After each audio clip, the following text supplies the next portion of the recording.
Welcome to another episode of Canny Conversations podcast.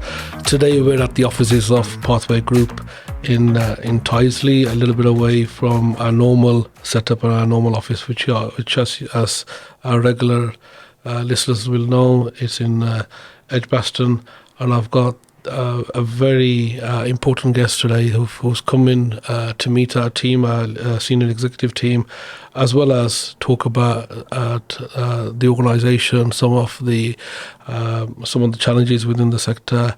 It's a good friend of Pathway Group, a good friend of the Multicultural Apprenticeship and Skills Alliance, an individual who's been supporting us for the last 4 to 5 years.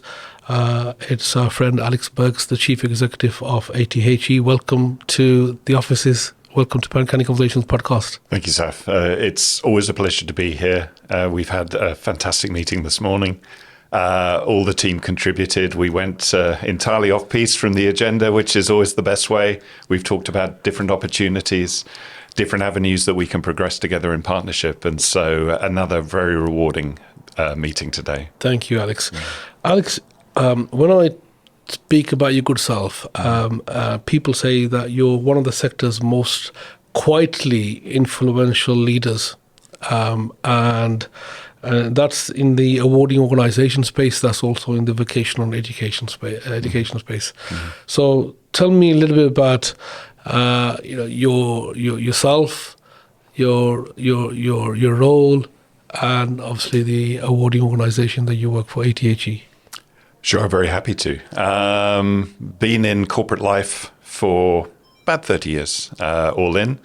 What some people don't know is I originally trained as a cordon bleu chef. Okay. And I ran in my early 20s, while many of my compatriots were studying, I ran a small restaurant and wine bar for 3 years. Okay. And took out a small business loan, which I repaid over that time. Okay. And that followed a spell of training as a cordon bleu chef at the Leith's School of Food and Wine in London. And a good accountant at the time who was advising me said after 3 years, paid off your small business loan, young man, where are you going with this? Because if you want to move into a business, then this can be a good living for you, but it won't necessarily be a business. And so a business, you would want to maybe put a manager in, open another one, expand your empire. Or you could step back and move into another avenue. And helpfully at that time, I took some good advice. I stepped back and I entered corporate life. Yeah. I joined as a administrative assistant in a public sector grade in a government agency, and worked my way up through the government agency to a senior manager role over a 10-year period. And at that time, Her Majesty decided to sell the government agency, and it was privatized. And I worked with the venture capital-backed management team, who came in and turned the business around dramatically over a short space of time. And I worked with one of the privatized businesses on the other end of that. So I learned a lot at a relatively early stage in my career around business transformation. And seeing leadership in action in a very volatile and dynamic circumstances. So learnt a lot, left the government agency with some very good advice from the then finance director that I worked with to say, you're now at the time when you really should be considering an MBA. Okay. And I said, I didn't do a first degree. I trained as a chef. Yeah. And he said, that doesn't rule out your development path, your future learning. Don't think that you're not up to studying a master's level qualification. Yeah. So he gave me the necessary shove, and I went around some of the business schools and ended up studying at Henley Business School. Wow. And I did my MBA there. The first year I did alongside work, and the second year I took a career break, focused on the MBA full time. Did my dissertation working with the British Library, who were my subject matter, my case study for my dissertation. And very happily, they'd just gone through or were going through business transformation. And so I worked with their HR director, who gave me access all areas. The quid pro quo was they got a copy of my dissertation at the end of it as free consultancy. All right, okay. And I did my dissertation on the key success factors for successful business transformation. Okay. And that really gave me the learning bug in terms of I recognized that having come from a non-traditional career path to that point, I hadn't done a first degree, that learning can come meaningfully at any stage in your career, at any stage in your life. And from there, I went into the construction industry. And I worked as head of strategy for Construction Industry Training Board. So very much in the vocational training space. And that really continued what I might call my love affair with vocational training. And I worked through 11 years, 3 successive chief executives as head of strategy. The opportunity came leaving exactly the same week as the third chief executive I'd worked with. We went on our separate ways. I went back into some independent consulting. And I saw the opportunity come up locally in Norwich for an awarding organisation, ATHE. And I said, I wasn't aware that Norwich had an awarding organisation. So I looked more closely, and the more closely I looked, the more diverse and interesting the organisation appeared. This is part of a wider international educational group owned by an educational entrepreneur based out of Dubai, more recently Canada, based out of India, very much global in outlook, with a head office in Norwich. And I've had a home base in Norfolk, North Norfolk, for most of my life, educated there. So I thought, what a great opportunity. So I interviewed for the role and latter part of 2017 gained the role and started 7.5 years ago, started as chief executive with ATHE. Wow. And over that time, I've been very, very pleased to work with an expanding team who've seen the organization reach out more into international markets, now working with 40 countries as well as the UK, but also diversify our broad range of qualifications. Now around 150 regulated qualifications on the Ofqual register. About half of those in core disciplines, business and management, computing, accounting, law, health and social care. But the real interest for me, above and beyond those core qualifications, is the other half of the portfolio, with a huge diversity of different qualifications that we've developed for specific sectors, specific geographies, that meet learner needs in ways that I could never really have envisaged that we would develop qualifications for. So moved into areas like religious studies, across a variety of faiths, areas like corporate strategic risk management, research management, fashion, acting and theatre skills. And the combination of that diversity of vocational skills and qualifications really has continued my appetite for making sure that what we do as an organisation provides opportunities for the wide diversity of learners who want to progress in careers across many sectors, whether it's to further and higher education or whether it's within their careers. And what I'm very, very pleased to support is the flexibility that ATHE offers to study our qualifications for full-time learners, part-time learners, returners to work, career changers at every age, whether it's 16 to 19, whether it's adult learners, whether it's in the UK, whether it's internationally across the markets we work with. So the diversity has really attracted me to the role originally and has kept me passionate about what ATHE does, working with major centres like Pathway. Wow, thank you, Alex. Thank you for that. What a wonderful introduction that is to your career, to your life, to your journey as a leader, and also in terms of ATHE as an organisation, some of the opportunities and challenges that you've embraced. So obviously you're the chief executive and have been chief executive for 7.5 years, nearly going on to 8 years now. Alex, there's been a number of changes within that time. In terms of how vocational qualifications are seen, There's a little bit of stigma before in terms of the academic world. That's one aspect of it. Obviously, how qualifications are perceived, in terms of getting people into sustaining a job, getting them into a job, progressions as well.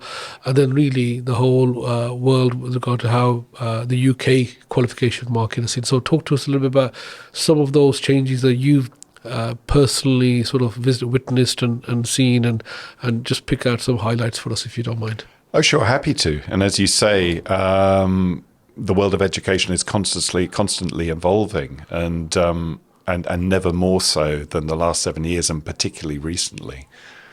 I mean, some of the changes I pick out, when I first joined as ATHE's CEO, we recognized then how important progression for learners studying our qualifications was, and particularly to higher education. And so we worked at that time, and continuing from then, with a range of university partners who formally recognize our qualifications for progression, entry, and top up to bachelor's and master's degrees.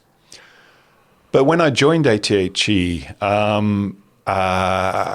it was very much with many of those universities approaching them rather cap in hand as the vocational training provider, the provider of vocational qualifications, rather a tier down from the university academic qualifications. And so what I might term a sort of degree of sniffiness in terms of, oh, here's the vocational guy. Yeah, well, we'll give him some time, but it's not quite at our level. And what I found over that period of time, really, really rewarding, is that universities have found, in many cases, the benefit of providing routes to higher education from vocational studies, and really embraced those new routes to their market in terms of higher education learning from vocational qualifications.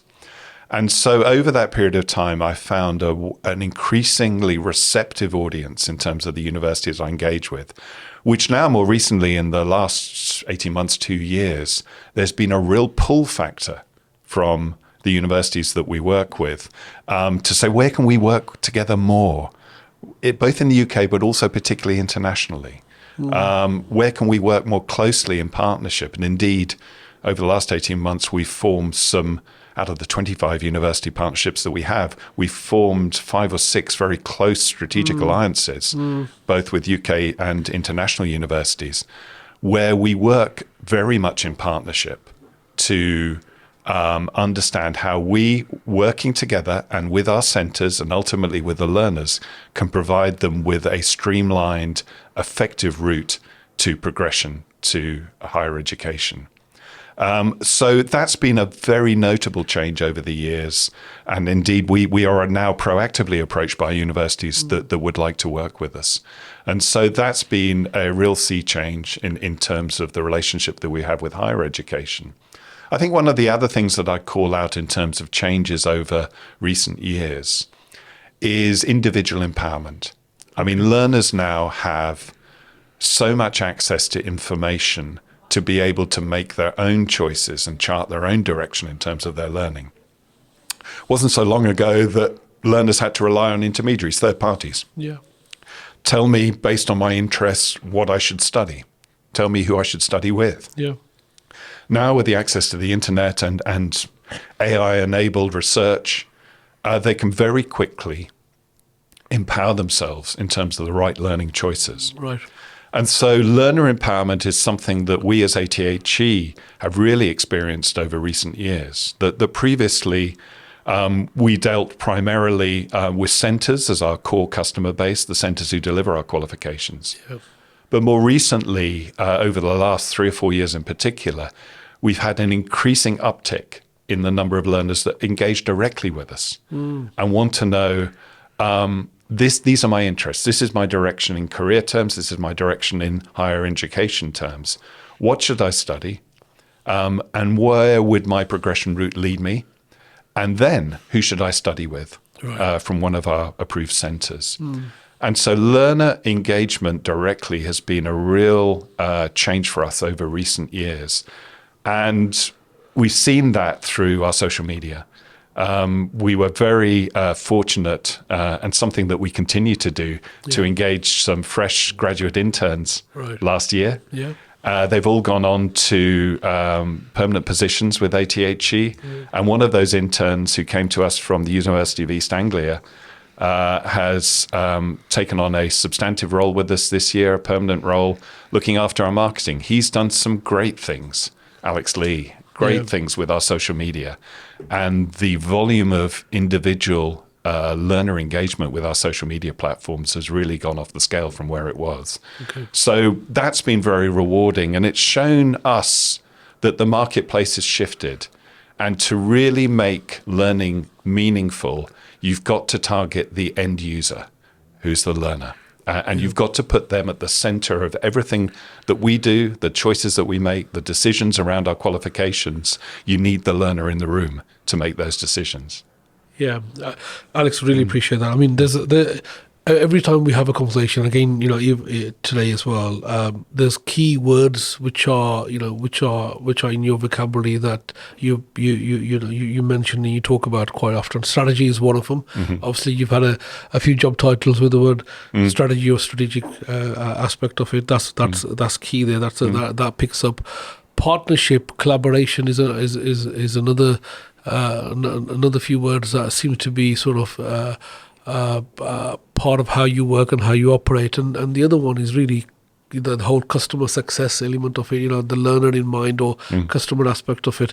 So just talk to us in terms of bringing that together. So you've got your strategy, you've got your, you've got your sort of collaboration partnership element of it, and then you've got your customer or learner, whoever that is. So just bring that together if you can, because I think you've got to. No, I'm happy to, and I'll start off by making an admission. So all my corporate strategy colleagues out there will be aghast at what I'm about to say, but ATHE is not desperately strategic. Okay. Our success has come from being opportunistic. All right. And so we're not a large organization, but that gives us flexibility, fleet of foot. And it allows us to recognize opportunities, make quick decisions, and pursue those opportunities. Okay. Not all of them work out, but the ones that do work out really well. Okay. And so with my strategic Jiminy cricket on my shoulder, I beat myself up regularly, and my leadership team beat me up slightly to say, look, come on, Alex, where are we going with this? And there's a very good and right direction to chart a strategic medium to long-term direction. I recognize that as an organization. But opportunism has served us so well. Flexibility has served us so well. Our founder, Dr. Sudhir Kartha, is an educational entrepreneur with a big emphasis on entrepreneurship. Okay. And we carry that ethos. Where opportunities come up, let's see where it goes. Let's see where it takes us. Yes, we've got to make a decision. We can't do everything. We don't have the resources to do everything clearly. But it's led us in directions that have really lit up for us as an organization. So there's a comment on strategy and needing strategy, but also the value of opportunism, flexibility. I mean, partnerships you've mentioned is a critical dimension of what we do. We work with 25 university partners. We work with 5 or 6 that are particularly close to us. But the partners that we have don't limit ourselves to universities. They also with our major centres, Pathway being a good example, and there are others that we work with UK and internationally that we work very closely in partnership with. We live in a world, and I think it's overly cliche, but I say we live in a disruptive, uncertain, volatile world. And ever more so, organizations, and may I say states, are better together than separate. And so collaboration and partnership is at every level so important. What it means for us is that we can both benefit learners ultimately by working in partnership with our university and center partners, but we can also perform a service to our stakeholders and our partners by what I might term matchmaking. One of the things we've talked about with Pathway today, is how we can help with our networking and matchmaking to say, well, you want to move into these areas. We know people successfully that we work with who are in these areas. Let us make the connections. Let us facilitate the discussion. Let's see where it goes. And one of the things that our international presence has told us is that despite the disruption in the world, despite all the volatility, there are plenty enough opportunities out there if you look for them. And we've benefited from those. We continue to benefit from them. And so partnerships, hugely important. And I think when you mention this sort of learner-centric priority for us, I mentioned in our discussion this morning, and I'll mention it again, I gain huge value, probably out of any other part of my working life, in attending graduation ceremonies. Right. And it's a pleasure to be invited. It was one of our major centres in Manchester a few weeks ago. Jay, my colleague, is with one of our major centres in Dubai in a couple of weeks, attending a graduation ceremony. For me, that's the end product. We are all part of the supply chain. What really, really matters is that end product of a learner gaining their qualification in front of proud parents more often than not, and moving on to the next stage of their career or the next stage of their learning. That is the reward that I personally seek from what I do, and what on ATHE's behalf we seek in terms of our qualifications. And it's great for learners to actually come up and say, oh, you're the ATHE guy. Your logo's on my certificate, so what do you do? And we say, well, we develop the qualification. Oh, right. I thought the centre did that. No, they have the course that delivers our qualification. We're at the sort of the starting point with a qualification. Oh, are you? Oh, that's interesting. Where should I go now? What qualification should I do now? So that's part of the dialogue. But ultimately, that learner reward, that payback on the investment in terms of their achievement, is really what engages me and excites me. There's a couple of questions I want to try and bring our conversation to a close, really. Sure. You mentioned the world is a sort of a volatile, uncertain world, and absolutely no doubt. Your experience is sort of transforming organizations. You've led transformation. You wrote a whole thesis dissertation on sort of the success factors in terms of transformation as well. So in terms of where we are presently, we're going through a change, in terms of the world itself. It's been disrupted, obviously, with AI, with the whole global dynamics as well. The world is getting more smaller. So just talk to us in terms of, as a leader, your style in terms of managing that change, that transformation, and staying relevant is a kind. I mean, you've obviously, yourself are leading the way in terms of your organisation, adapting, being opportunity led, looking for where the opportunity is, looking across, looking at what others are doing, looking at how you can add value, bringing partnerships, relationships in there. So just take that, in a way where you can just give us a little bit of pointers, a bit of guidance in terms of that particular topic, really, if you can. Sure, please. no, happy to. I mean, one of the things, and I remember it well from my MBA studies, I researched over 20 leading academic texts on change and business transformation, and then I was out 4 months with a substantial organisation, the British Library, working at every level in their organisation to understand what the transformation meant for them going through it. And my dissertation came up with a hierarchy of importance in terms of success factors for business transformation. And I refer to it, actually, I do refer to it quite often, just to remind myself these are the important things. Top of the tree, undoubtedly leadership. In terms of direction, but alongside that, personal involvement of those that are going through the change. And it's really two facets of the same success story: leadership and personal involvement of those that are impacted by the change, that are supporting the change. And the bridge between both of those is communication. Right. So leadership direction, clarity of communication, personal involvement of those that are impacted and supporting the change. Right. it really, above and beyond all the other factors, are the ones that really strike home. What that means for me in terms of ATHE, I try to carry those priorities forward. Right. My leadership team and ultimately my organization hold me to account. Right. I guess coming alongside that, and it's particularly topical talking with you from a pathway point of view, is diversity of opinion, diversity of perspective, diversity of involvement. We live in a hugely diverse world, and the strength of diversity in our team, which spans, we're not a large organization, but our team spans different genders, different cultures, different ethnicities. And we are enriched by that diversity. The team meetings, the leadership team meetings that we have regularly embrace that diversity.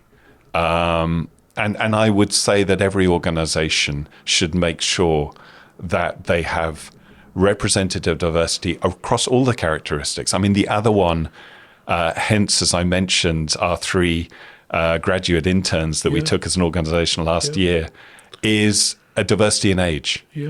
My head of digital will tell me that I'm behind the curve in my adoption of AI and the use of AI, and he's quite right. But some of the younger members of our team who have come fresh out of graduate studies are naturally embracing new technologies and AI.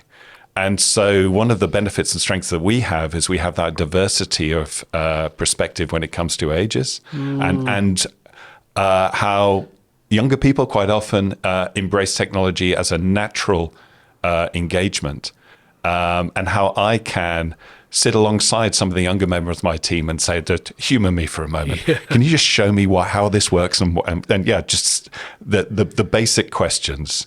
And I learned so much from them.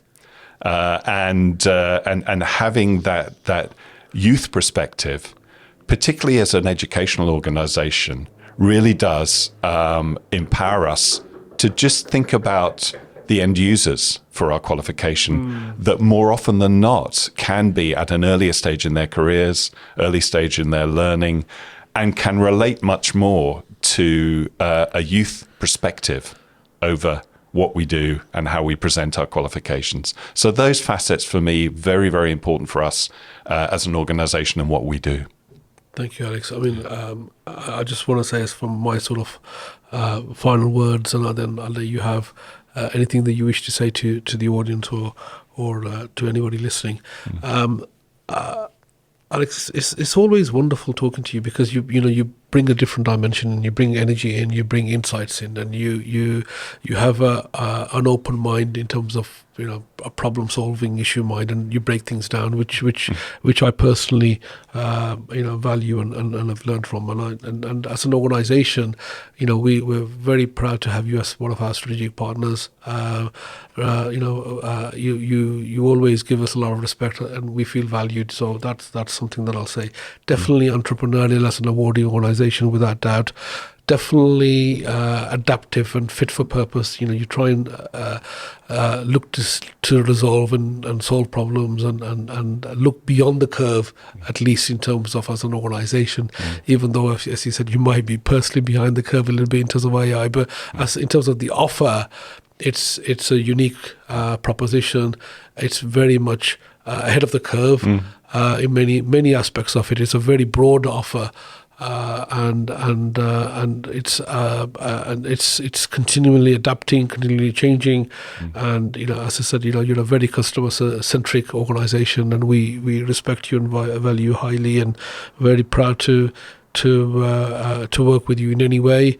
You've always sort of signposted us and given us opportunities to talk to people, and I say thank you for that, and hats off and salute to you for that, and thank you for your time today. And please, if there's any words of encouragement or words that you wish to say, please, Alex. Well, thank you, Safa, for your very kind words. I mean, I literally could hold a mirror up and replay back to you all of the value that we place in our partnership with Pathway for very much the same reasons that you've articulated in terms of working together. And I think that is the mark of a true partnership, when the shared values, the shared ethos, the shared perspectives and entrepreneurial spirit, these things really connect between our organizations. And I'm very, very pleased that you see that in our offer, because you mentioned at the start that I maybe am one of the lower profile, quieter social media influencers. I'm not sure how much influence I have on social media, or presence for that matter. But perhaps that's in my nature. But actually, what I'm very focused on is that our services and our products do the profile raising and the talking for us. Yes. If we're successful through what we provide and ultimately learners succeed, then that's all the publicity that we need. Thank you, Alex, for that. Thank you. Thank you.